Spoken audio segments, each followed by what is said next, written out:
This is the second video on how we go about shaping children's character. In the first one, I explained that what is character?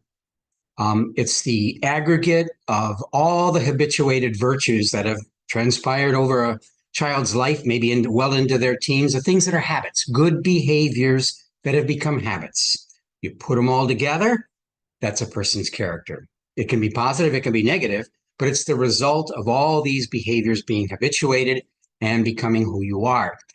In this one, I want to emphasize again in this video, why? Why do we put so much emphasis on character education at Birchwood? And I think it's important for you to understand why, and you'll, I'm sure, want to join us in this effort, although I believe most of you are already well involved. Okay, so there's a couple things. And the first point, I'm really not citing my own opinion, but I'm citing the concurrence of history, social science, cognitive science, that the success that a person has in life, the attainments they have, how they get along in the world with other people, 75% of that, it's an estimate, but it's pretty accurate, 75% of that power behind their attainment is character, the kind of person that you are. And 25% is related to your intelligence. If you don't have the capacity to be a scholar or a doctor or a lawyer, then you don't.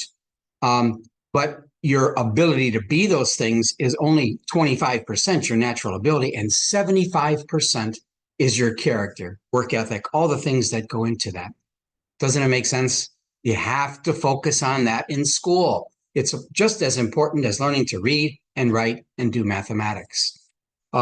The second part comes from the definition of character. It's the aggregate of habituated virtues. And because it's on this continuum of getting stronger and stronger, it's educable. In other words, it's learned behaviors. Habituated virtues are learned behaviors, which means a lot.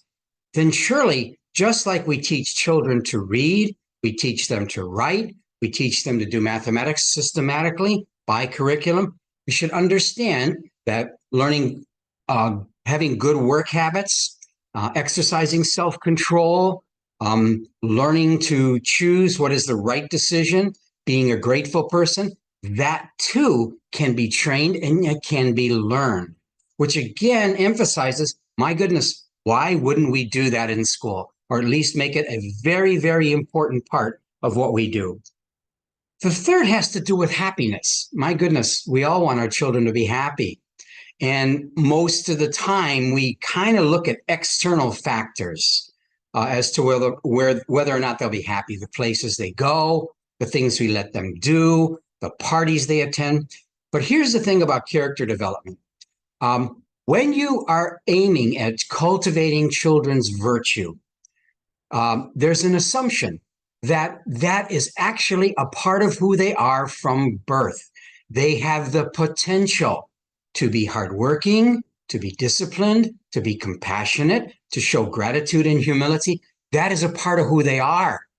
So consequently, when you cultivate those virtues and when you cultivate them into habits, what's happening? You're making your children more human, and in becoming more human, there's a happiness, a sense of fulfillment, not the happiness of going to Cedar Point for a day, but it's a deeper happiness. It's a fulfillment. It's a satisfaction with life.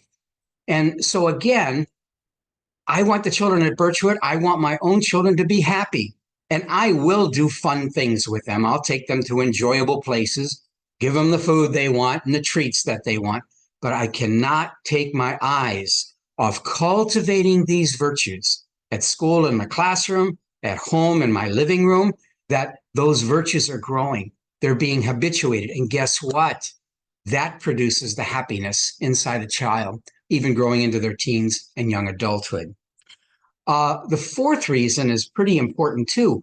Our children are surrounded. In the world they live in, this was a tough time to grow up, not in terms of suffering, but in terms of the influences. We live in an entertainment culture. Have fun. Why would you want to work hard? Why would you want to study hard? Why would you want to practice hard? Everything's related to enjoyment, to entertainment, kind of an imposition a vice. Instead of exercising self-control, just give in to your pleasures, immediate pleasures. Instead of being compassionate, just be self-centered and selfish. Look at yourself as a victim. This is just the atmosphere their kids live in. I have so much sympathy for them, and I have sympathy for you parents because you're raising children in this kind of environment. Well, why character education? It's not just positively causing them to know how to grow, but it's also an antidote to all the negative things that get in, that they listen to, that they see, that can influence them in a way apart from good character, and eventually frustrate their lives at the very least, and if not, do some serious damage to them. Now, finally, the last reason I look at is now if your children, your boys or your girls are 13, 14, 15 years old, they're off on their own. You cannot follow them around as when they were 6, 7, and 8 years old. And they're going to get involved in things that maybe you don't want them to be involved with, do things you don't want them to do. You think, what am I going to do? How can I follow around? How can I follow them around everywhere they go? Well, you can't. But training in virtue at a young age, and the younger the better, nurturing their sense of what is right, what is wrong, that they have to have goals and they've got to work hard. All these good things we talk about in developing character gets imprinted on their conscience. And the conscience is an awareness that I'm living the way I ought to be, or I'm going contrary to how I should be.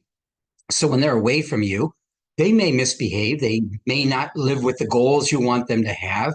They may be unappreciative of the things that they have. It'll happen. But because they have a good conscience, it speaks to them. They're guilty when they don't work hard, when they're not compassionate, when they're selfish and self-centered. There's a little pang that can maybe not prevent them from misbehaving, but at least hold them back. That's the power of a good conscience. So again, shouldn't that be a part of our education? It has to be. We're training children. My father-in-law, who was an educator all his life, he once said to me, we don't educate for today, we educate for the future. And so the education of these children is for today, but we're educating their conscience to send them off that whatever pathway they follow, they're aware of how they should live, how they should treat others, and how they should bring their own talents to full fruition. Thank you.